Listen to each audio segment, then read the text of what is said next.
Hello, everybody. Thanks for joining our masterclass today. I'm Ipshita. I'll be your host for this session. And before we get started, I'll give you an introduction about me. So I'm a product marketer at BIC. And we also have Manish and Nikhil as our panelists today. So I will just hand over it to them and they can introduce themselves and then we can go ahead with the webinar. I'll go first, Ipshita. Yes. Okay, thank you, Ipshita, and thank you, Nikhil, for joining. So I'm Manish, folks. I head the product here at BIC. So very excited to share, next 45 minutes with you all, and share, our learning so far working with BIC. And before this, I've also worked for more than 7 years with Snapdeal. So happy to share my knowledge, my experience so far, and maybe get learnings from Nikhil and all of you in Q&A as well. Hi Manish. Hi Akshita. Thanks for having me. So short introduction. I work here at Swift. We've been building logistics and checkout solutions for the past 3 years. I had the checkout product here. I also look at the tech solutions that we provide to merchants in terms of any consumer facing solutions that we provide. So yeah, hope to have a very interactive and informative session for the attendees. All right. And just one thing, so you can, you have access, the attendees have access to the Q&A tab. So you can keep adding your questions there and maybe we will get to the questions at the end of the session. We can solve it for you then. So as and when you have any questions, you can keep adding it there. Moving ahead with the webinar. So the agenda for today is we would start off with an analysis of abandoned cart, the reasons why abandoned cart happens in D2C, and then move on to comparing each brand's abandoned cart rates with the industry benchmark value. And then we'll move on to see what brands are doing currently, what are they using to recover abandoned carts. And then the rest of the webinar would be focusing more on best practices. So we have a lot of best practices that Manish would be sharing, Manish and Nikhil. So that is where the focus would be. So just a brief introduction on the first three, and then the full focus would be on the best practices. So starting off with the reasons for cart abandonment. So there are a lot of reasons as to why cart abandonment happens, but the major reason is mandatory account creation whenever a shopper goes and looks at the product, and then once they add it to the cart, they typically ask the shopper to create the account. So that's where the drop off happens. So that is one of the major reasons. And the next one is sometimes the shoppers, people like me who like to just go shop around but are not really interested in buying at the moment. So that's another major reason. And the other reason is complicated checkout process. I think Nikhil would be able to add in more points here. And the other reasons are that some of them are not, they don't get to see the total cost upfront. So they see a particular price and then they have to, and then when they move on to checkout, they have additional charges added. So that's another reason why they drop off. And sometimes when there are insufficient payment methods, and one of the least reasons for cart abandonment is website errors or when the website crashes. So Nikhil, would you want to add something on a complicated checkout process? Yeah. So we are here to discuss, how you can improve abandoned checkout recovery. But obviously, I think the first step would be ensuring that cart abandonment does not happen in the first place, right? So for this, you would need to optimize your checkout experience. For this, I would say you have to target your two types of customers in a very specific way. So who are these customers? So one is your high intent customer. So these people, really like your brand and product. They like what you're selling, and they're, actually interested in purchasing. So यहाँ पे the point is you should not distract them or drive them away during the checkout process. The second type of customer is, as you mentioned, a window shopper or a browser. So the focus here is to, is to position your brand in such a way so that you increase the interest in purchase and convert them into a high intent customer. So I'll go into how you can optimize it for each type of seller customer. So for a high intent customer, you need to ensure that your checkout experience covers two major points. One would be transparency and trust, and the second would be friction. So by transparency, I mean that anything that you as a consumer would want to know should be mentioned on your site and checkout process upfront, right? So if you have any charges, if you have any discounts, any offers, any specific terms and conditions, anything that you would want to know, that should be mentioned during the checkout process, and it should match what is mentioned on your site. So for example, if your site says that there's free shipping above 500 rupees, when I go to checkout, I should not be shown a shipping charge. So this is, as you mentioned, couldn't see the total cost upfront. Now coming to friction, customers hate long forms. So if they see that your checkout form is 10 pages long, or they're not able to understand how long the form is going to be. So many एक page भरा, I don't know आगे कितने pages है. So this is going to cause customers to drop off. So for this, let me break down the checkout form into multiple sections and see what we can do at every section. So the first section I would want to cover is login. So say in Shopify, it is not mandatory for you. Say if you're using Shopify, it's not mandatory for you to set up the account or login process before you check out. But if you do, or if you're using any third-party provider that does, you need to ensure that your login is persisted across browsers and devices, right? So if I've logged in on Chrome and I come back to the checkout form, I should not be asked to log in again. Second would be if I have filled any data, then I should not be asked to fill that same data again and again. Redundancy we need to avoid. We've seen that when we are pre-filling data for customers, they are able to convert 20% more than people who are entering the data for the first time. And these people convert up to 50% faster. So pre-filling data and ensuring that data is available whenever they're checking out is absolutely crucial. So here at Swift, we've been able to create like a secure vault of customer data, and it allows customers to log in seamlessly across multiple brands, without having to have multiple passwords and things like that. So that was about the login process. Coming to the next section that I feel is very important is discounts. So if you have any discounts, if you're able to show discounts or discount list, so if you have a sale that's going on, say for example, where you're offering some coupon, show it upfront, allow them to apply it upfront. Make sure that any discount conditions that are there. So any minimum amount. So discount is applicable only above certain amount. Any specific products are required for the discount. All of these should be mentioned very clearly in your discount process. This is very helpful, not just for conversions, but it also helps improve AOV, because you know that say you're using Swiggy पे आपको Swiggy now दिख गया, but वो disabled है at the moment because you need to add 10 rupees more. You will add that 10 rupees more and convert because you want that discount. It's just a positive feedback. So that is very crucial for driving conversions, and we've seen that brands who show discount lists during the checkout, they're able to convert at least 15 to 16% more. So just small things that you can do, very easy things that you can do. The next section I would want to cover is your address field. After login, I would say this is like this is the point where customers face issues, and this is where they drop off, right? Because it's a form that I have to fill. So यहाँ पे you need to ensure that you take the absolute minimum required fields that you need to place the order. Any other information, try to take it after the order has been placed.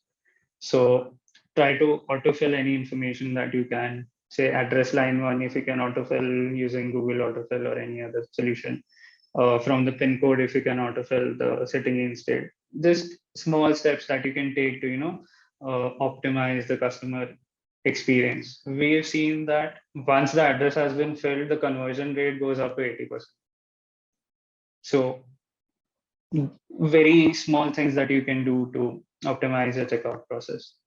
The last section I would want to cover is your payments. So you need to ensure that whichever method is convenient and relevant to your brand, you show them upfront.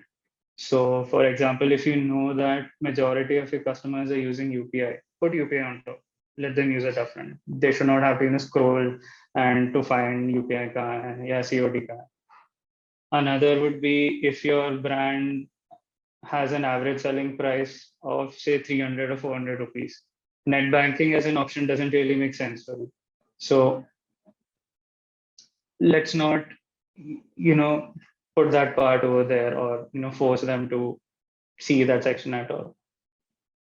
And the third point I would say is ensuring you have fallback payment providers. So if you're using payment provider X and they go down, you should have a fallback, so that customers who reach your checkout, they are stuck because your payment provider is not working. So just to ensure success rates and ensuring that customers do not drop off at that point. Lastly, coming to how you can convert your browsing customers or people who do not have that much intent. How your point is, how do you convert a curiosity into a want? Like as Indians, you're always weighing between necessity and wants, and I think the end decider that we have seen is a very kind of simple formula. We've found that it somewhat comes down to features plus convenience by price. So if you're able to drive value with this point, that my brand is adding value to you in this way at this price point, I think it helps position your brand as something that they want to use and they want to convert. And obviously, once they have made up their mind, it's all up to ensuring that they have a frictionless experience during the checkout. So yeah, that's about it. Thank you so much, Nikhil. And moving on to the next reasons why it is necessary to abandon cart. It is one of the most simplest and the easiest, way to recover revenue. So, and it is also the cost of recovering a cart is also very, very less when compared to acquiring a new buyer. And it is the biggest revenue contributing automation. So that is why it is necessary to recover abandoned carts. And moving on to the industry benchmark rates, it is the apparel and the luxury industry that have the highest abandoned cart rates, and which is close to 87%, and then followed by beauty and personal care, which is 85, and cosmetic industry around 75%, and retail in 68%, and consumer electronics in 50%. So it is more like people in the apparel industry. So people who shop in the apparel industry, it's more like they come in, they're more of window shoppers, I believe. So that is why, we see a lot of abandoned cart rates there. And one thing that we have observed is leaders or in this space, recover close to 10 to 14% of abandoned carts. So that is seen as, a good number to have. I think Manish will be able to add in more pointers here. Yeah, thank you. Thank you, Akshita. I think so. This benchmark is, maybe like the best that can be get, and maybe some brands, like one of our brands, is actually reaching up to 20% also. But let's consider this as the, maybe the North Star. So we have seen that, if the companies like just do SMS and email, then it can be around 2 to 3% to 4%. Just by adding, interactive channels, effective channels like WhatsApp, it can increase to 5 to 8%. And then by following some of the best practices and tailoring them along with in the context of your brand, your industry, double digit number can be achieved over time. The important thing is to note is that this is not a 1 week project or 1 week task. It needs to be iterated upon. We'll talk about these things. But effectively, if let's say your abandoned cart is 50% and if you're able to recover 10% of it, it can lead. It will typically contribute to 5% to 7% of your total revenue. So that is the power of abandoned cart in general. It's a small activity, but a very powerful one. And let's have a quick poll on what your abandoned cart rates are. We'll wait for a minute for you to give in your answers.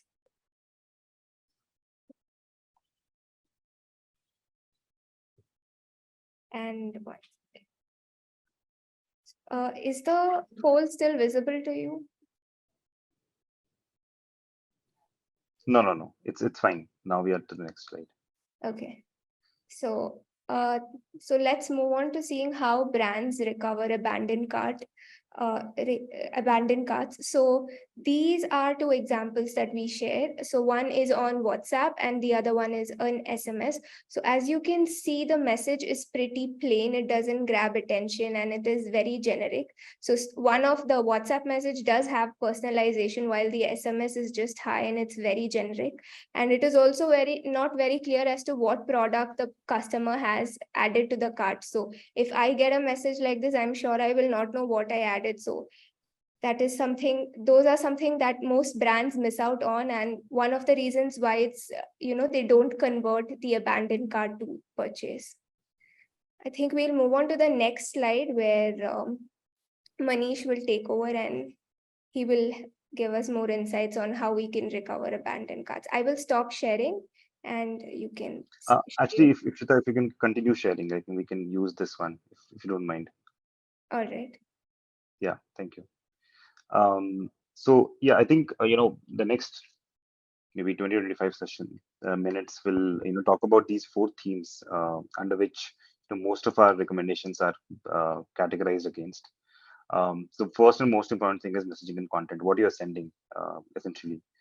The second thing is like after you have sent, what happens after that? Like once a customer clicks on that message, like what happens after that?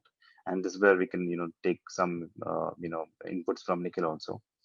And then fundamentally, like whatever you're sending, like at what frequency, on what channel, and what is the timing of sending these messages. The last and the but probably you know one of the most important thing is how do you iterate and improve upon what you have set up in the very first place, because like I said, it's not a one time exercise. It needs to be iterated upon, analyzed upon, and then improved over time.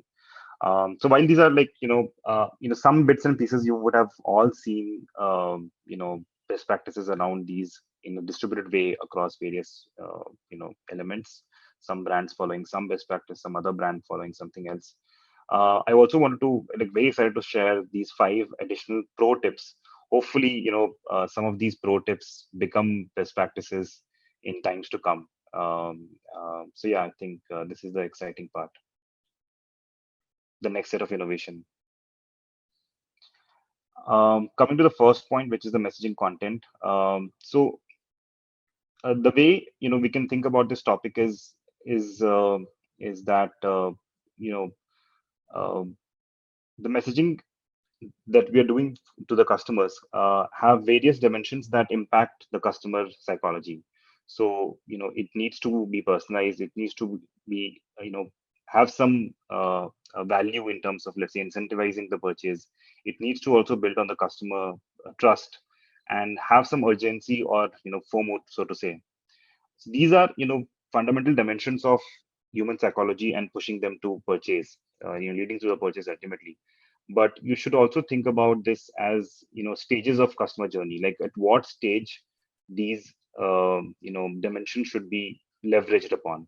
Think of it like a website journey. Maybe on your website, the homepage is supposed to create trust and create the perception of quality, and then you subsequently move to products and checkouts where there is some urgency is created, some personalization is done. So think of this whole process of abandoned cart recovery also like a journey which needs to be covered. And there is no right or wrong answer. Each brand needs to think about their brand story, their industry, their customer cohorts who purchase from them, and think about what stages matter to them and what basic, levers to influence human psychology matters in these stages.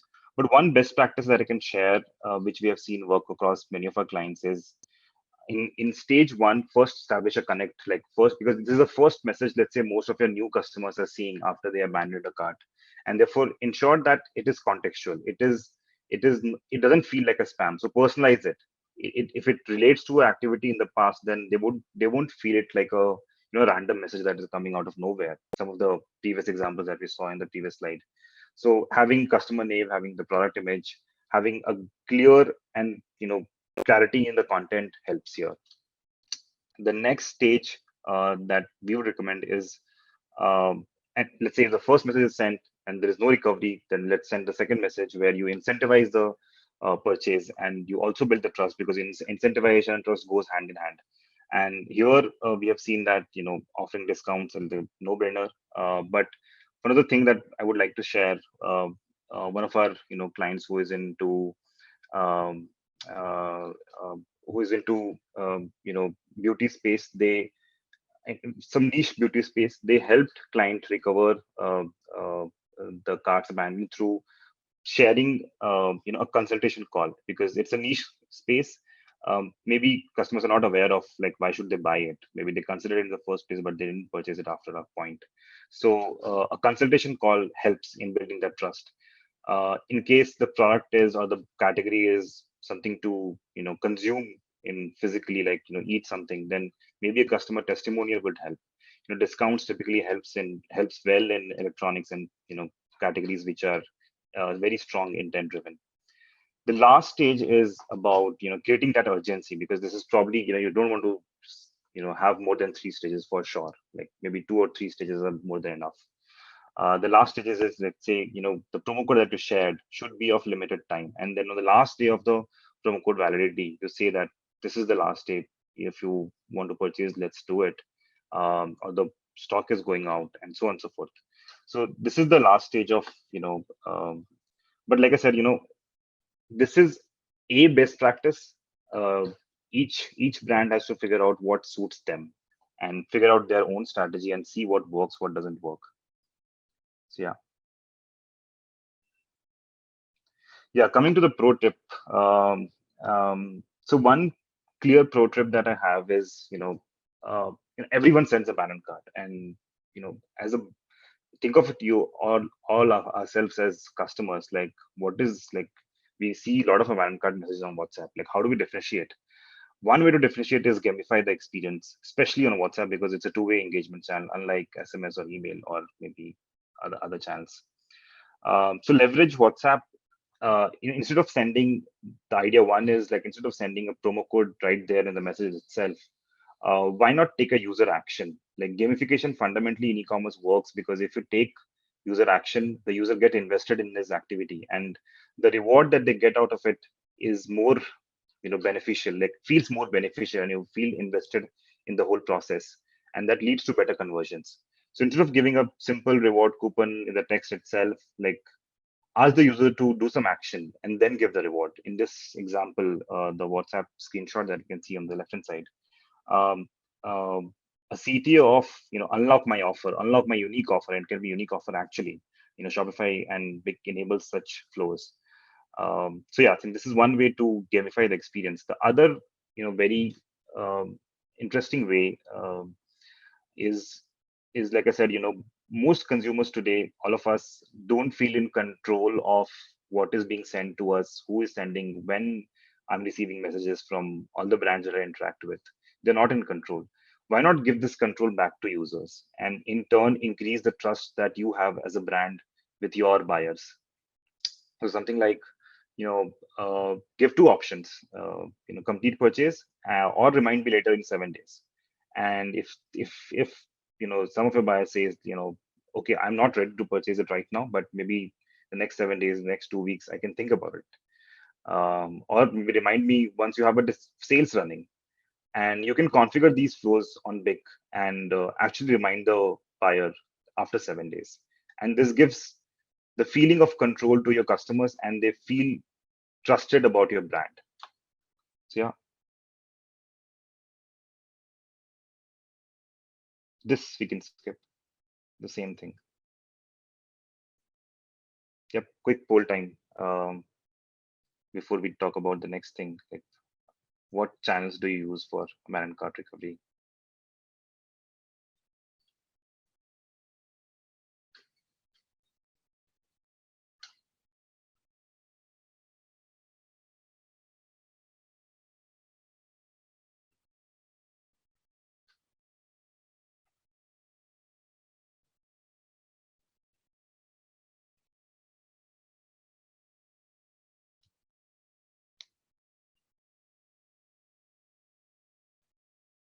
Any results, Ipshita?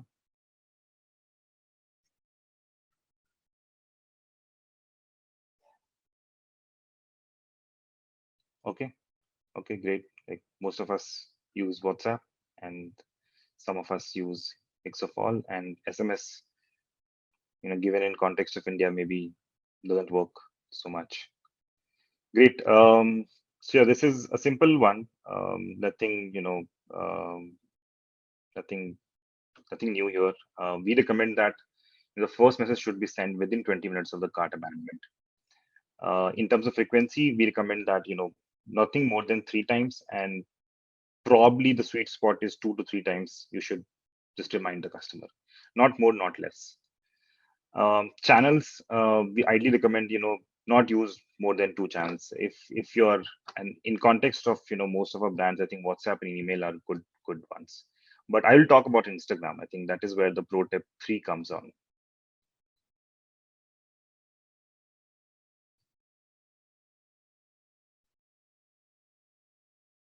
Yep.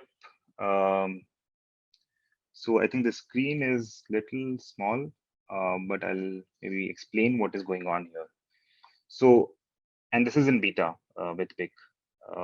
So what is happening is that there is a story or there is a post, and most of the consumers reply to that product post as a PP, like what is the price?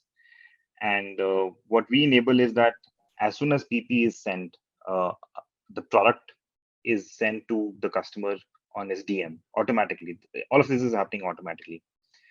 And so this is the product image that goes to the person, and he also sees the price. He or she also sees the price. They can buy the product after clicking the product. But what if they didn't buy it?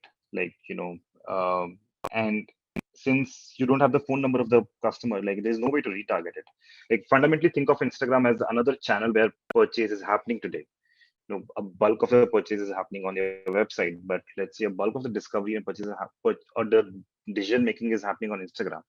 There is no way that you can reach out to these customers again, and this is abandoned cart. Like in some way, this is, people are dropping this product. So what we enable is that, and this is the last message that you can see.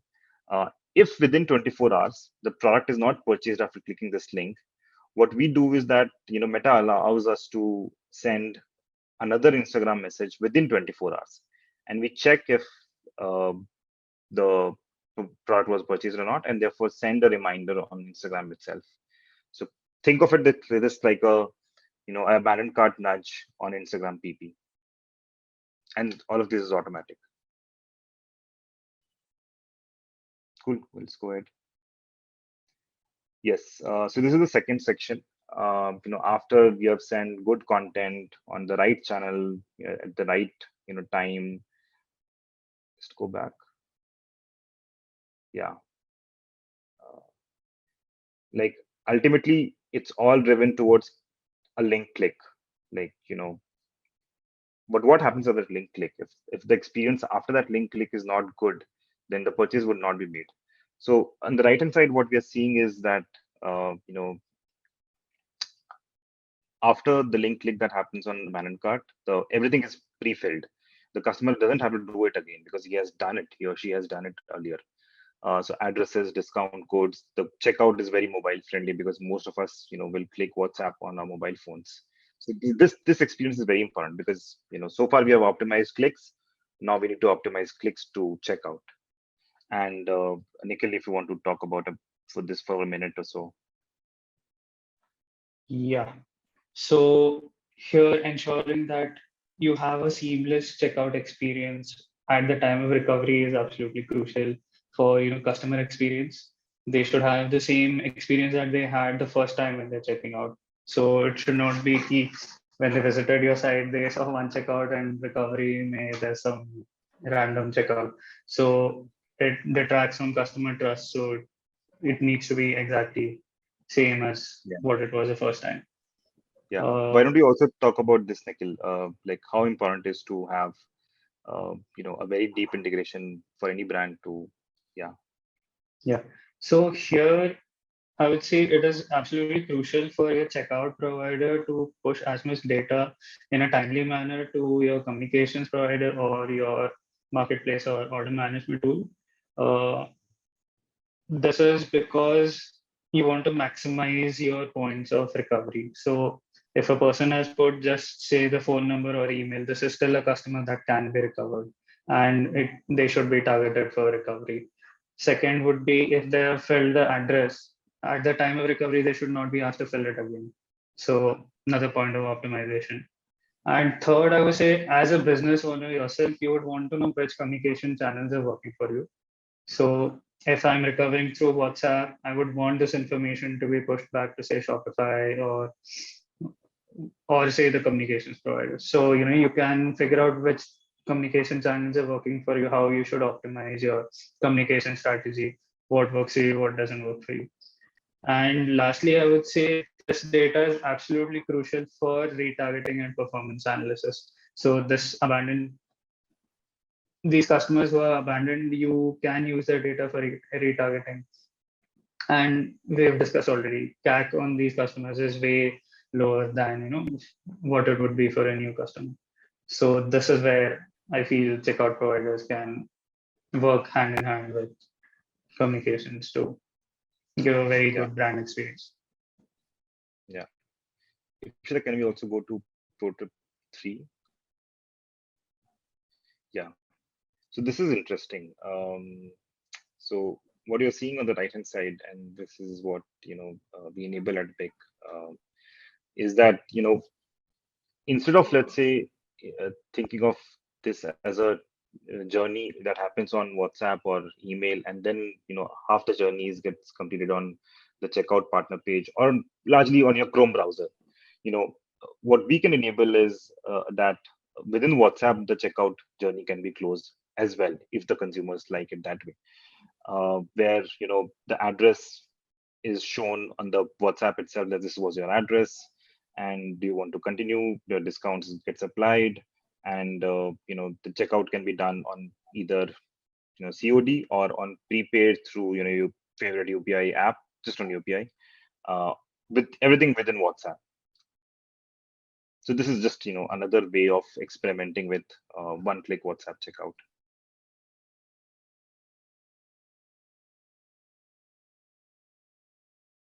Cool. Yeah, I think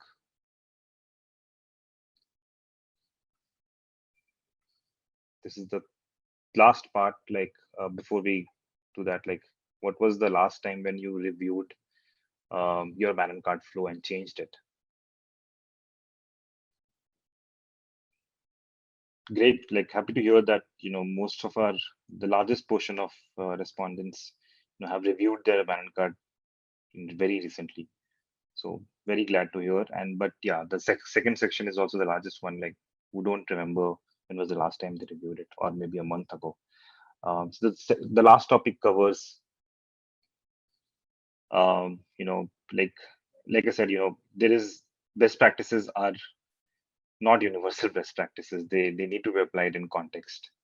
If you can go to the next slide.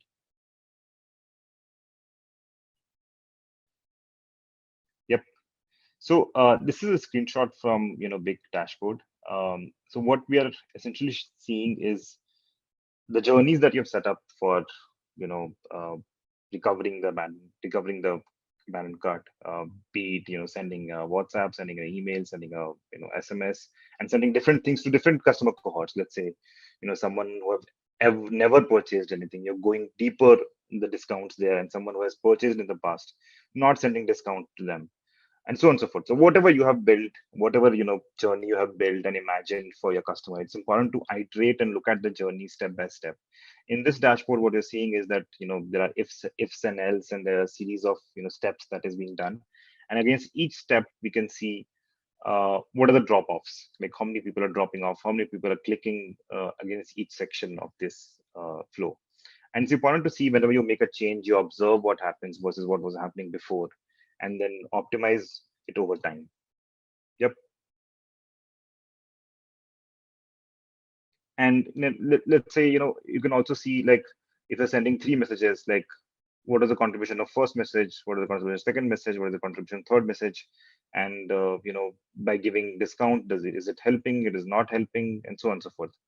And similarly, uh, one of the questions that got asked is, where do I see ban and cart? So if in case you're on Shopify, if in case you're working with a in a checkout partner, you should be able to see the recovery after the clicks on your Shopify platform or with your checkout platform. So monitoring the funnels over there is also important. We can go next.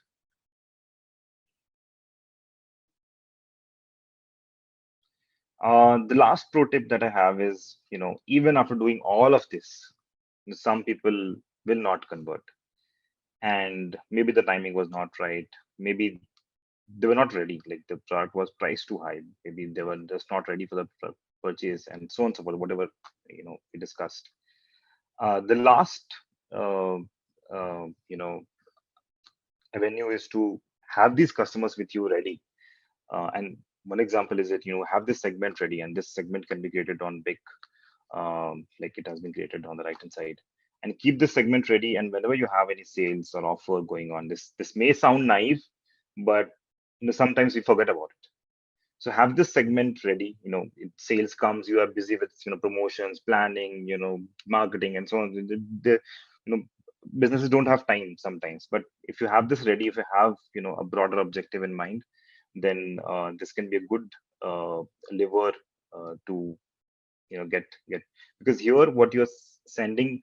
So in during sales, if you're sending bulk campaigns which looks the same to Ipshita, to me, to Nikhil, everyone, then it may have not the optimal impact. But if you're contextualizing a sales communication in context of the previous product that they saw, and telling them, hey, you saw this product, we have the best discount that is available in the last 1 year. Now it's running now, there's the lowest price over the last 6 months, why don't you buy it now? So that can probably work out.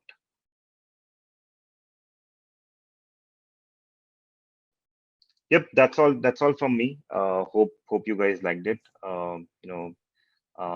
If not all, I sincerely hope that some of you would be able to adopt some of these. And for big customers, I think I would be very happy to also work with them. And over the next few weeks, this is our focus area, and we'll help them with increasing their abandoned cart along with our team here. But yeah, Akshita, over to you or Sarosh. I think Sarosh can take over.